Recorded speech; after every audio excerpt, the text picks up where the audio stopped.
깊이 있는 고품격 스타대담 뉴스이츠 프라임 지금부터 시작해보도록 하겠습니다.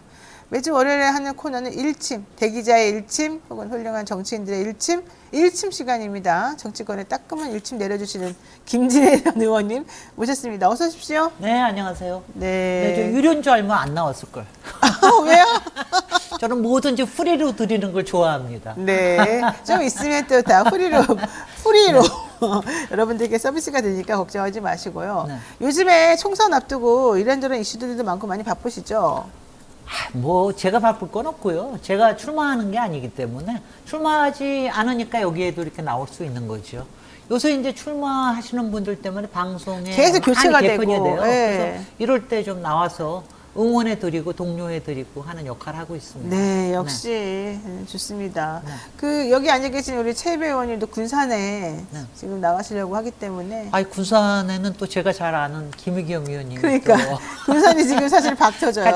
근데 제가 최이배 의원님도 굉장히 좋아해요. 네. 경제 출신으로 제가 특히 인상적이었던 게 윤석열 검찰총장 인사청문회 때 최이배 의원이 굉장히 역할을 많이 하셨어요. 맞아요, 그때 자료를 내놓으라고 하는데 아침에 내놓으라고 그래도 안 내놓고 점심에 내놓으라도 안 내놓고 저녁에 밤에 내가 그 나중에 쭉 저거 읽다가 최이배 의원님이 너무 그때 안 됐어요. 근데 결국은 자료 윤석열 검찰총장이 자료 하나도 안 내놓고 맞아요. 총장이 됐습니다. 그게 저 민주당이 한 참 나쁜 일 중에 하나죠.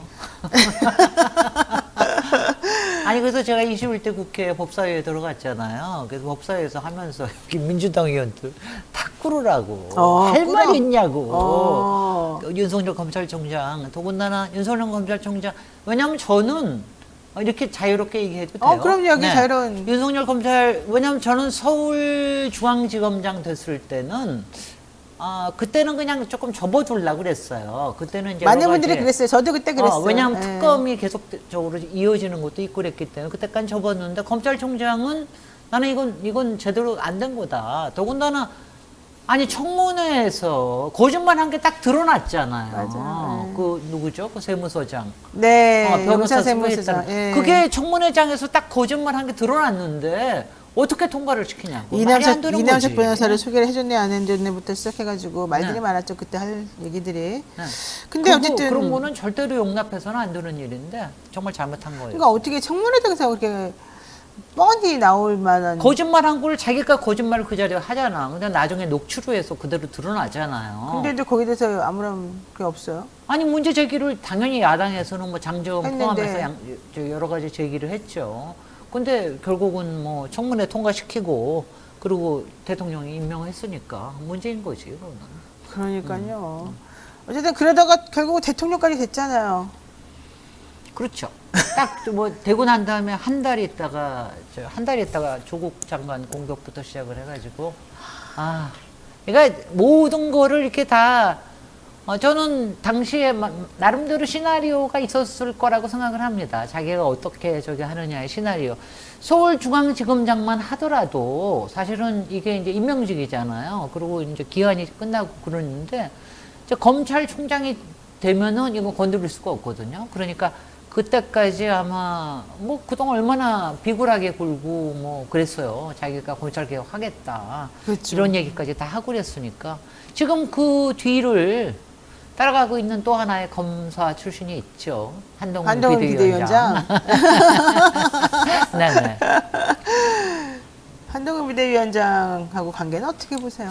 근데 이건 저는 정말, 왜냐하면 제가 윤석열 검찰총장 시절에 쭉 하는 거 보고, 저기에 많은 부분은 아마도 한동훈 당시에는 검사장인지 어디 뭐 연수원장인지 모르겠는데 그 사람이 이걸 자료를 다 만들어 줄 거다. 빠릿빠릿한 후배가 딱 저거 해줄 거다. 근데 그때 했는데, 그때 그렇게 해서 실제로 그게 성공을 했는데 지금 한동훈 지금 비대위원장한테는 예전에 성공의 추억은 있지만 그리고 성공의 비결도 본인이 알고 있지만 그렇게 빠릿빠릿한 후배가 있는 것 같지는 않아요. 그러니까 한동훈 비대위원장이 어떤지는 변론으로 하고 네. 그 사람을 보조해주고 뭔가 좀 받쳐줘야 되는 그런 사람이 필요한데 네. 그게 좀 안 보여요. 네, 그리고 한동훈 비대위원장은 이른바 참모형이잖아요. 네, 뭐 네. 기본적으로 참모형이기 때문에 네.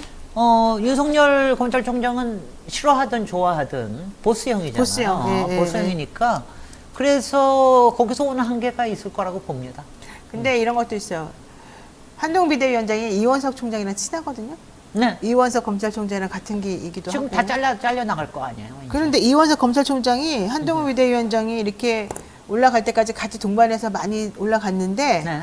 한동훈 비대위원장이 대통령을 치고 음. 뒤에서 이렇게 좀 뒤통수 때리듯이 이렇게 뜻밖의 행보를 하고 난 다음부터 갑자기 안 보여요. 갑자기 소리가 안 들려요. 네. 그래서 사람들이 이거 대통령 쪽에서 심기 불편해요. 한동훈 비대위원장의 팔다리를 같이 좀 잘라버리려고 한다. 이런 얘기도 사실 들리거든요. 당연한 수순 아니에요. 원래 그래야 되는 겁니까? 원래 당연히 그래야 되는 거죠.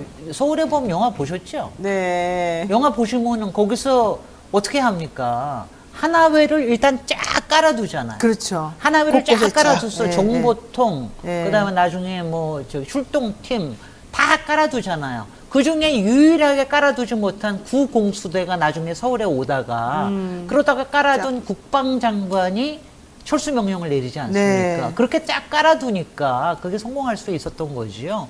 그러니까 그거를 용의주도하게 다 깔아두는 게 그게 권력 투쟁의 핵심입니다. 권력 유지하는. 그런데 네. 윤석열 대통령께서는 그거를 이제 몸소 아주 잘 알고 계셨던 분이고, 제가 사실은 윤석열 검찰총장을 처음에 이렇게 엑스표를 친 게 뭐냐면은 서울중앙지검장 됐을 때, 네, 네. 그때 4명의 차장을 본인의 측근으로 쫙 깔아버리잖아요. 맞아요, 그때 한동훈하고 뭐 윤모시기하고 네, 뭐 해가지고 네. 그거 보면서 안 되겠다. 저 사람은 이 권력을 이용한다라는 게 너무 보인다. 그러니까 이게 지금 그러니까 그동안 뭐 지금 얘기로 돌아오면 이원석 검찰총장은 솔직히 지난 2년 동안 보인 적 있어요? 거의 항상 잘안 한동훈만 보여요. 보였잖아요. 예, 예, 그림자처럼. 그러다가 예. 최근에는 한동훈 따님에 대한 예. 그거 보고 뭐야 무혐의 처리라고 무혐의, 그러는데 예, 무혐의 예. 처리까지 끝내놓고 나서 그러고 난 다음에는 싹 안 사라졌- 보이다가 사라졌어. 더군다나 제일 웃기는 게 아니 왜 법무부 장관 후임을 임명을 안 합니까? 지금 그리고 내정자 차관으로 나왔죠. 차관으로 했다가 그 차관은 다 한동훈 라인 아니에요. 그렇죠. 그랬다가 네. 차관 먼저 바꾸고 그 다음에 그동안 말만 얘기만 됐던 박성재 지금 후보를 갖다가 네. 놓은 거는 이제 윤석열 라인으로 다 바꾸겠다는 뜻 아니겠어요? 아니 그게 설령 이거예요. 설령 그걸 통해서 내가 한동훈을 치겠다 안 치겠다라는 거가 아니라 하더라도 네. 미리 대비해 두는 겁니다. 아, 대비를 해둬서 왜냐하면 겁을 줘야죠. 그렇죠. 겁을 줘. 그러니까 우리 문재인 대통령 훌륭한 인품의 문재인 대통령이나 조국 법무부 장관의 속성은 그런 권력 투쟁에 대해서 익숙지 않으신 분들이죠. 그러니까 그런 것들을 안 하고 모든 분들이 선의와 네. 그야말로 공정과 상식으로 할 거라고 생각했는데 그렇지가 않다라는 거. 특히 지금 이 살아있는 권력의 핵심은 검찰 권력 아니에요. 지금 유일하게 남아있는 권력 있는 네. 이 도구니까 이 칼을 휘두를 수 있는 여지를 그거는 한동훈 비대위원장에 대한 압력일 뿐만이 아니라 검찰총장에 대한 압력, 그다음에 모든 검사들에 대해서 꿇어라, 꿇어라라는 이런 엄포 아니겠어요? 그렇죠. 네. 근데 대통령은 워낙 스타일이 나 이렇게 무서운 칼 가지고 있으니 알아서 기어라 이 스타일이긴 해요. 음흠. 그래서 여기까지 본인 입장에서는 성공적으로 사실은 해갖고 온 거라 네. 이제 이걸 또 더 좀 배가시켜서 마지막에 좀 화력을 집중해 보자 뭐 이런 생각을 갖고 있는 것 같긴 합니다. 네, 뭐 마지막 화력을 집중을 할 거고 그거는 대통령으로 있는 끝까지. 그렇죠. 절대 놓을 수 하겠죠. 없는. 예. 자, 그런데 이제 그런 와중에 사실은 암초가 뭐 암초도 아니지 예정되어 있는 암초가 지금 이제 너무 딱 눈앞에 다가오는데 바로 그게 그 부인 김건희 여사 디올백 스캔들이란 말이에요. 네. 이건 스캔들이라고만 할 수도 없는 게 생각보다 이건 심각한 부분이어서 여기에 대해서 정확하게 대처하는 게 맞을 것 같은데 문제는 국내에 있는 언론들이 어느 정도 통제를 해가지고 좀 정리한다고 치지만 외국에서 이 건을 가지고 보도하는 거가 사실은 심기가 불편할 정도로 디테일하게 나오는 부분들이 많이 있어서 대통령실이나 이 김건희 여사 쪽에서 보자면 매우 불편할 수 있거든요. 완전히 국제적 망신이죠. 좀 창피하게. 김건희 아마 문석열 대통령보다도 김건희 여사께서 워낙 돋보이는 거 좋아하시고 특히 세계적으로도 돋보이는 거 굉장히 좋아하셔서 그 많은 해외 일정을 잡으시고 그랬는데 뭐 드디어 소원이 이루신 거죠. 그렇게 말해요?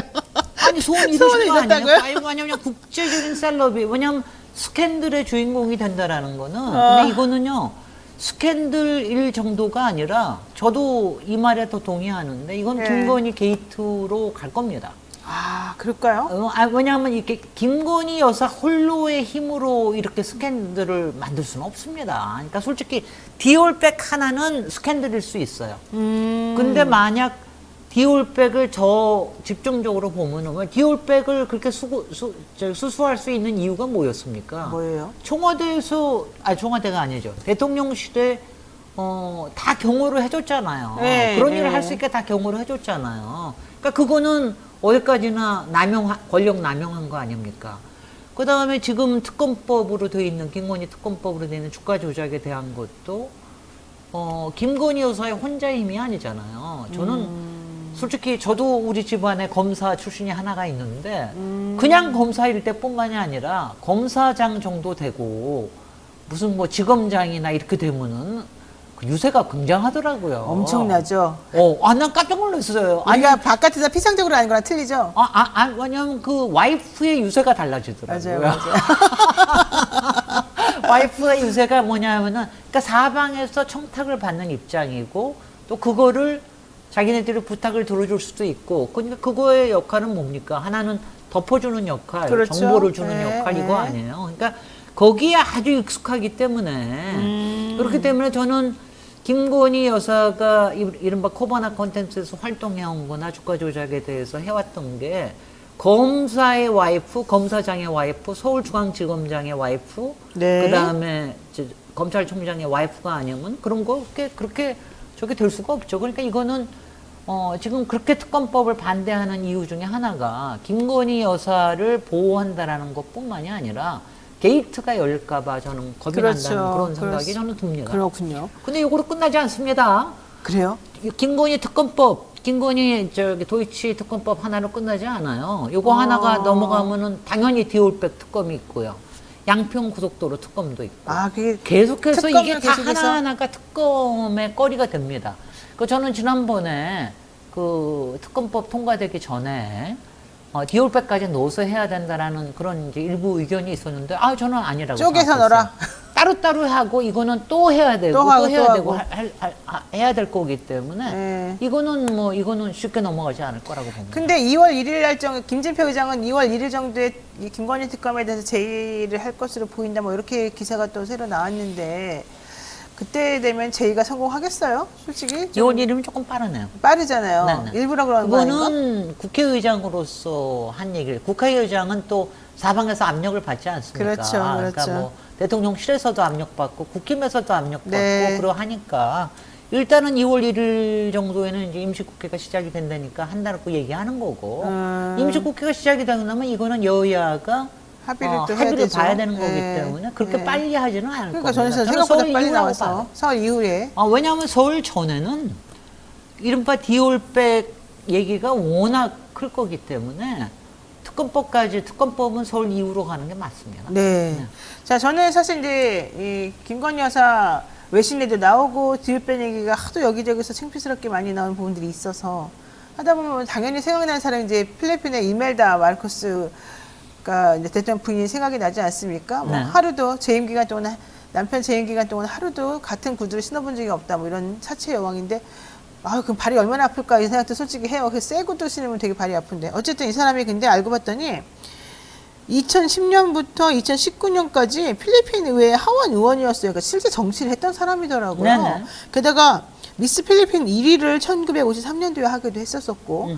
근데 이제 이분하고 자꾸 우리 대통령 부인하고를 비교하는 사람들이 이제 많이 있어가지고 그런 부분들을 보게 되면은 사실 썩 좋은 이미지가 이제 아닌 걸로 돼버린 거잖아요. 대통령 부인 입장에서. 근데 이제 그 경우는 좀 다른 게 네. 이제 필리핀 같은 경우나 동남아시아 같은 경우에는 권력의 카르텔 아니면 이제 세습적인 권력의 카르텔이 굉장히 뿌리 깊은 데입니다. 아, 그렇구나. 그런데니까 이멜다 여사는 실제로 부패를 가지고 했을 때는 자기 남편이 실각했을 때 아니에요. 그렇죠. 그러고 난 다음에 한 10년인가 15년 있다가 돌아왔어요. 맞아요. 다시 그러니까 돌아왔어요. 뭐냐면 그 패밀리에 대한 그러니까 이런 게 있는 거죠. 그러니까 부패했더라도 우리 편이고 우리를 챙겨줄 사람이고 하면은 하원의원에 그럼 다시 내주는 그냥 거예요. 다시 해주는구나. 그러면서 그러니까 그게 후진국의 특성이거든요. 후진국의 특성은 그러니까 예전에 왕족이나 귀족이나 마르코스 집안도 상당한 이제 패밀리의 집안이니까 그러니까 그런 게 좀 있었던 거고 그리고 사람들은 많이 잊어버리니까 근데 윤석열 패밀리는 없죠. 그건 그런 거는 아니니까. 불가능하죠. 사실 우리가 그런 패밀리로 따지면은 박정희, 박근혜 패밀리로 맞아요. 끝내야 되는 거죠. 그건 맞네. 네. 그러니까 어쨌든 거기랑은 조금 다르게 양상이 진행될 것이다. 근데 대통령실에서는 어쨌든 김건희 여사 명품백 사건 관련해가지고 그냥 사과하고 제2부속실 만들고 이래가지고 대통령이 KBS 나와가지고 또 얘기하면 대통령을 좋아하는 사람들이 그 말을 또 믿어주고 이렇게 해서 정리할 거라 이렇게 또 보던데요. 너무 나이브한 거 아닐까요? 믿으시겠어요? 아니 왜냐하면 지금 이제 국힘이나 대통령실에서는 대통령의 심기 관리 거기다가 김건희 여사의 심기 경호하느라고 되도록이면 줄이고 되도록이면 뒤로 늘려서 그래가지고 이렇게까지 왔는데 솔직히는 이렇습니다. 외신이 지금 굉장히 많이 보도하게 된 것도 지난 디올백이 터진 거는 2달 넘었잖아요. 네. 2달 동안 국내에서는 계속해서 숨기지 않았습니까? 그렇죠. 숨기고 난 다음에 그러고 나서 2달이 지나서 외신에서 터지니까 일이 커진 거거든요. 네. 근데 지금도 마찬가지로 이렇게 일이 커지고 더군다나 한동훈 비대위까지 나서서 막 부추기고 그러니까 이렇게 하니까 일이 커진 건데 이거를 그러니까 2달 전에 했었어야 하는 거로 이거를 지울 수 있다고 생각하는 건 굉장히 어리석은 일이죠. 아마 지금 일부 언론에서는 네. 대담까지도 KBS 대담까지도 안 할지도 모른다 이런 얘기를 하는데 안 할지도 모른대요? 안 할지도 모른다 그러는데 이걸 거예요 아마. 그러니까 어떤 얘기를 하든 이거는 그러니까 씨앗이 됩니다. 첫 번째 트리거가 되는 거죠. 대통령께서 입에 그걸 하고 가령 예컨대 이게 몰카 함정이라는 운동 뭐 이런 식으로 얘기를 하는 운동 피해자라는 운동 이런 얘기를 하는 순간 불길이 이제 여태까지는 매를 벌어왔다면 이제는 이제 기름을 붓는 거죠. 그럴 가능성도 있기 때문에 네. 그렇기 때문에 아마 이렇게 겁내하고 그러는 걸 거예요. 그러니까 오히려 대통령은 그동안에 내가 나서서 말만 하면 어쨌든 문제가 있었더라도 어느 정도 이게 해결이 되고 잠잠해지고 잘 선방해 왔다 이렇게 생각을 하는 것 같은데 그래서 지금은 이번에도 아닙니다. 그렇게 할 지금 거라고 생각하지만 아니다. 윤석열 한동훈의 갈등에 확 나눠진 게 이거죠. 검찰의 힘은 윤석열에게 있다. 그렇지만 언론의 힘은 한동훈에게 있다.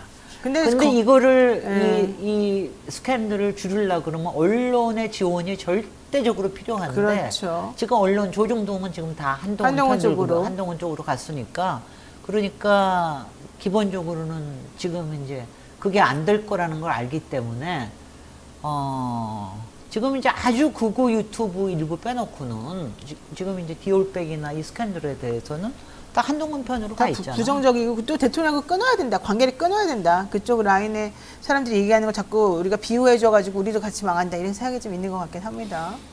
그건 못해요. 끊는 건 못해요. 근데 저는 검찰 권력도 이제는 점점 한동훈 쪽으로 추가 옮겨가고 있다. 이렇게 생각하고 있어서. 아니 근데 일부는 옮겨가겠죠. 그렇지만 이제 지금 현재 살아있는 권력은 윤석열이기 때문에. 그렇죠. 그러니까 그러니까 저는 이렇게 봅니다. 저는 사실은 원래 한동훈 비대위원장이 올 때부터 대개 한 2월 말해서 3월 초 정도에는 한번 바뀌지 않을까 하는 생각을 했더랬어요. 그게 뭐냐 하면은 특검에 대한 거를 정리하고 난 다음에는 네. 굉장히 많은 공격을 받거나 이럴 거기 때문에 네. 다른 비대위원장으로 갈 수도 있다 이런 생각을 했는데 어허. 저는 한동훈 비대위원장이 여태까지 쭉 해온 걸 보면 그러니까 자기의 운명을 잘 알면서 개척하고 있는 거예요. 그러니까 맞아. 처음에는 네.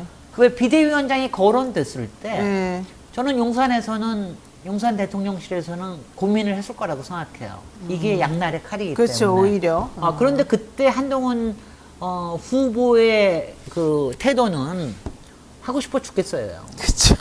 나는 정치 아니면 갈 데가 없어. 그렇지, 이제는. 그리고 여기 가서 그거를 한번 하지 않고는 도저히 안 돼. 그때 그건 뭐냐면 그때 무슨 얘기를 했었냐 하면은 특검법은 악법이다 했던 얘기가 그 얘기예요. 그건 뭐냐면 용산에 잘 보이기 위해서 그러니까 했던 그게 거예요. 지난번에 윤석열 대통령이 총장 가려고 할 때 네. 청와대에다가 나는 검찰개혁 할 겁니다. 걱정 마세요. 이거랑 그거하고 똑같은 거예요. 스탠스가. 똑같은 거를 예. 국회가 싹 된 다음에? 숙여가지고 비대위원장이 되고 난 다음에 이제 딱 타이밍을 본 거죠. 그렇죠. 그리고 타이밍을 보되 본인 입으로 아니고 본인이 원하는 김경률 비대위원장하고 시켜가지고. 김경률 시켜가지고 여러 가지를 딱 봤을 때 거기다가 저는 제가 윤석열 대통령이나 한동훈 비대위원장 다 별로 그렇게 썩 좋아하지 마땅히 하지는 않지만 제가 그 윤석열 총장 당시에 제가 굉장히 공격했던 것 중에 하나가 공직자 마인드가 없다고 제가 얘기를 했거든요. 공직자 마인드가 없다는 건 대통령한테 이렇게 치받는 게 아닙니다. 그러니까 검찰총장은 어떻든지 간에 왜냐하면 저는 조국 장관에 대해서 그 수사를 할 수도 있다고 생각을 해요. 그거는 뭐냐 당연히 할 수 있지만 그런 식으로 하면 안 되는 거예요. 그건 대통령을 공격하는 거거든요. 그렇기 때문에 조국 장관을 지명하기도 하고 한 건데 그거나 지금 똑같은 일을 한 거예요. 이번에 한 거 보십시오. 뭘 했습니까? 대통령실에서는 왔을 뿐인데 대통령실이 나한테 퇴진하라고 그랬다. 자기는 아니라고 그랬다. 그거 먼저 깐 게 누굽니까? 한동훈 비대위원장 아니에요. 그렇죠. 그거를 문자로 해가지고 모든 기자들한테 깐 거 아니에요. 일부러 돌린 거죠. 깐 거 아니에요. 예. 이거는 배신 행위거든요. 그렇죠. 이거는 공직자로서 저는 왜냐하면 그게 비대위원장이니까 상하관계가 아니라 하더라도 이런 거는 서로 보호해 줘야 되는 거거든요. 근데 그렇지 않게 한 게 일부러 깐 거예요. 그러니까 굉장히 비열한 짓이죠. 그렇죠. 저는 그런 거를 굉장히 못 참아합니다. 그거는 대통령에 대한 예우가 아닌 거예요. 그거는 김진애 의원님만 못 참는 게 아니라 윤석열 대통령 더 못 참아요. 그분은 저는 공직자라서 못 참는 거고 대통령으로는 더 못 참겠죠. 대통령은 개인적으로 아주 치를 떨고 있는 걸로. 그건 완전히 배신으로 보니까. 그렇죠. 실제로 국힘이 제대로 된 당이라고 그럴 것 같으면은 이거예요. 저기 한동훈 비대위원장에도 책임을 물어야 되는 게 정상입니다. 그렇죠. 그 다음에 김경률은 예. 문제 제기할 수는 있으나 네. 마리 앙뚜아네트라는 말을 함으로 해서 이렇게 저기 했을 때는 김경률은 본인이 스스로 사퇴하는 게 맞습니다.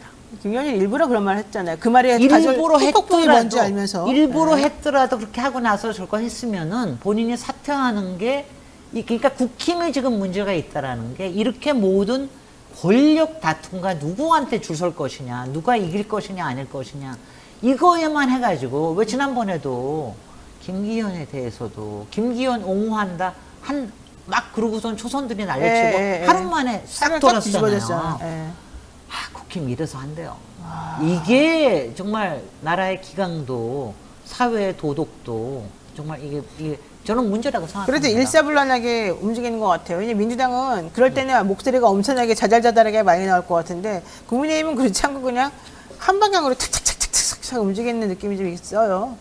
그게 좋은 겁니까? 아니 그거 좋다고 말하는 건 아니고. 그게 나라를 망하게 하는 그러니까요. 얘기죠. 아니 왜냐하면 지금으로 가서는 단기간으로는 마치 한동훈이 이긴 것처럼 보이지만 네. 이거 저는 길게 못 갈 거라고 생각을 하고 못 갈 거라고 생각이 되고 네. 설령 길게 간다 하더라도 선거 이후에는 왜냐하면 일단 2차 3차가 터질 거라는 거는 특검법 때문에 터질 겁니다. 그러겠죠. 이번에 특검법에 대해서는 뭐라 그럴까? 제가 한동훈이 뭐라 그럴까? 제가 언제 그렇게 말했나요? 이렇게 말하지 않을까요? 제가 김건희여서 사과 얘기를 했던가 그렇게 하면서 이렇게. 본인의 얕음을 끊임없이 드러내는 이런 네. 거로 갈 건지 네, 네. 볼지는 뭐 한동훈의 비대위원장의 성격에 따라 달려 있겠지만 지금 살 길을 열심히 찾겠지만 그게 거기서 이제 완전히 파국이 올 수 있고요. 네. 그다음에 이제 뭐 선거 끝나고 나면은 이기든 지든 다 파국이니까. 그렇죠. 아니, 어쨌든 결론은 버킹엄이라니까요.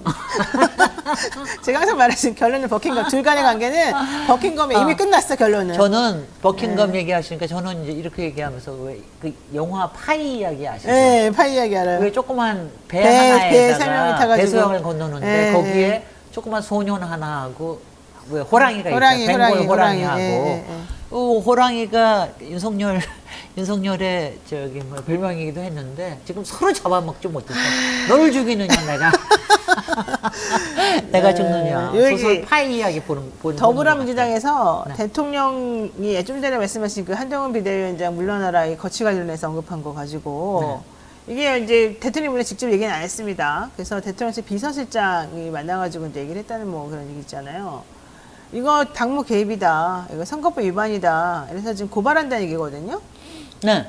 고발하고 이게 뭐 저는 여기서 좀 고발한다는 거는 대통령까지 고발하느냐 아니냐 이것만 달려 있는 것 같고요. 시간하고. 그러니까 저는 대통령과 이거는 대통령실 관계자들. 왜냐하면 저는 이거는 당연히 수사를 해야 되는 게 대통령은 불소추권이 있을 뿐이지 수사는 수사권은 해야 원래 됩니다. 있어요. 수사해야 지금 되죠. 이거를 네. 해놓지 않으면은 이걸 네. 그냥 흐지부지 넘어갈 수가 있는데 여기서 지금 재밌는 게 뭐냐면은 솔직히는 고발자가 한동훈이잖아요. 솔직히. 그러니까 처음에 이걸 말을 꺼낸 게 저는 그래서 저는 이거 봤을 때 처음에 저 사람 미쳤나? 대통령을 고발하고 있네 지금. 자기네끼리 이렇게 목조르는 느낌이야.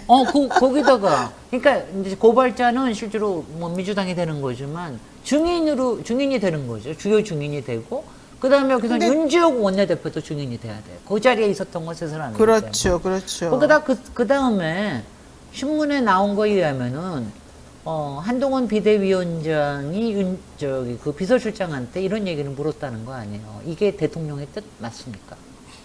그거에 대해서 답을 해줘야지. 그거 되게 중요한 말이네요. 왜냐면 굉장히 중요한 대통령의 말이죠. 뜻이냐고 물어봤다는 거는 결국 이거 시킨 게 대통령이냐? 대통령이 직접적으로 여기에 관여한 게 맞느냐? 그렇다면은 너는 끝이다. 너는 끝이다. 아니면 대통령 말고 딴 사람 또 있습니까? 이런 뜻일 수도 있지. 그래 한 명 더 V1이라고 아니, 불리는.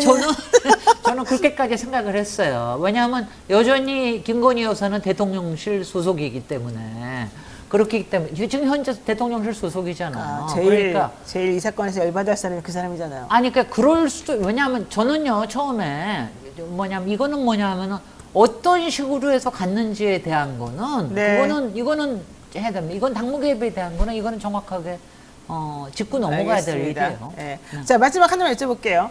민주당 탈당파들이 연합했습니다. 이낙연 전 더불어민주당 대표 그리고 현역 탈당 3인이 개혁 미래당을 창당하기로 했고 이름 가지고 또 이준석 대표가 우리 이름 또 따라하냐 뭐 이러면서 화가 났어요. 근데 어쨌든 뭐 이름은 그렇다고 치고 개신당과 개미당. 정확하게 하면 개혁신당과 개혁미래당입니다. 어쨌든 개미당이 중요한 건 개미당이 지금 현역 의원이 3명이 됐기 때문에 아니죠. 맞습니다. 개미당이. 그러니까 이낙연 민주당 대표랑 그다음에 뭐 유원욱, 조응천, 김동민 네, 그렇습니다. 이렇게 되면은 결과적으로는 좀만 더 모으면은 3번을 단단 말이에요. 3번이 중요하잖아요. 개미당이 상당히 선전하겠는데요. 어떻게 보십니까?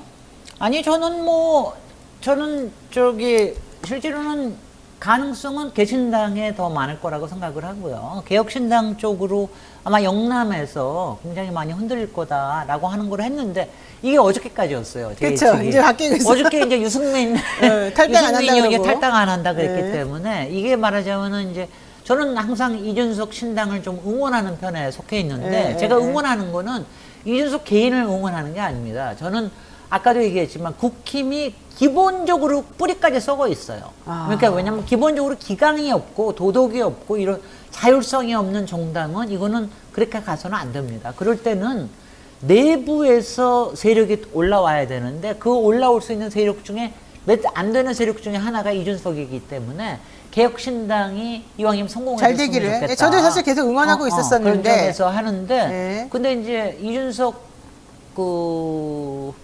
대표의 성향상 또 캐릭터상 여전히 얄밉게 굴면서 이낙연 대표 푸대접하고 유승민 의원에 대해서도 약간의 밀당식의 말하자면 홀대하는 식의 이런 거를 보여서 결국은 유승민 대표가 어저께 나는 저기 잔류한다. 했잖아요. 예, 예, 저는 저는 유승민 대표로서는 당연히 그래야 그게 될 수밖에 맞다고 없죠. 생각을 합니다. 예, 예, 예. 그래서 아마 이준석 저 개혁신당이 지금 조금 많이 불안하긴 할 거예요. 지금 그렇죠. 여러 가지가 흔들리긴 할 텐데 그 다음에 어떻게 될지는 두고 봐야 되겠습니다. 그러면- 왜냐하면 저는 예. 민주당에서 개혁미래당으로 올라갈 사람들이 그 국힘에서 넘어갈 사람보다는 적다고 생각을 하거든요. 그래요? 저는 그렇게 생각합니다. 오. 저는 그렇게 생각합니다. 왜냐하면은 예. 이것도 미래 권력에 관련된 거고 미래 권력에서 그러니까 왜냐하면은 지금 개혁 미래당으로 옮겨가 봤자 지금 네. 지역구에선 될 사람이 하나도 없거든요. 그러니까요. 지금 그 얘기 개혁 나왔어요. 신당에서도 마찬가지고 지역구에서는 아주 뭐 하나나 둘 뭐 이렇게 될 수 있는 거기 때문에 자 그거를 헤쳐갈 수 있을 만한 사람이 없고 그렇다고 비례대표로 갈 수 있는 것도 없고 그러니까 그러려 그러면 저기 차라리 무소속으로 가든가 아니면은 민주당 차라리 근처에서 그러려면 그렇게 그럴 사람이 더 많아요. 민주당도 선거제를 그냥 병립형으로 돌려버리고 네. 오히려 그냥 지역 플러스 비례 의원을 해가지고 인원수를 좀 많이 늘리는 방향으로 지금 가닥을 잡고 이건 민주당 입장이고 그 다음에 개혁신당이나 개혁미래당 입장에서는 자기네끼리 좀 합치고 뭐 이렇게 해야지 좀 뭔가 가능성이 가깝. 사실 되는 거 아닐까요? 병립형으로 가면 예. 가장 저 이익을 볼 때가 개신당 플러스 개미당이죠. 아, 만약 그래요? 병립형으로 간다면 두 개가 플러스 될 가능성이 굉장히 많을 어. 거예요. 연동형으로 가면 떨어져 있을 거고. 네. 왜냐하면 연동형으로 가면 떨어져 있어 3% 이상만 예, 되고 그래도 받을 수 받으니까, 있는데. 예. 근데 저기 병립형으로 가면 어떤 경우에나 전체 지역구에서 후보를 많이 내고 거기서 표를 모아야 그렇죠. 되니까 예, 예. 그러니까 아마 그럴 것 같은데 저도 이거는 어떤 쪽으로 결정이 돼야 될지 저도 잘 모르겠습니다. 알겠습니다. 여기도 자주 모셔가지고 또 여쭤봐야 되겠습니다. 아, 벌써 얘기하다 보니까 시간이 이렇게 벌써 흘러가 버렸네요. 네. 오늘 여기까지 말씀 나누고요. 앞으로 그냥 찐 정치 이야기 한번 계속해서 모시고. 요새는 일침이 아니라 멀티침을 놔야 되는 시대입니다. 맞습니다. 네. 멀티층 한번 저희가 얘기 한번 해보도록 하겠습니다. 오늘 말씀 고맙습니다. 여기까지 듣겠습니다. 네, 고맙습니다. 네.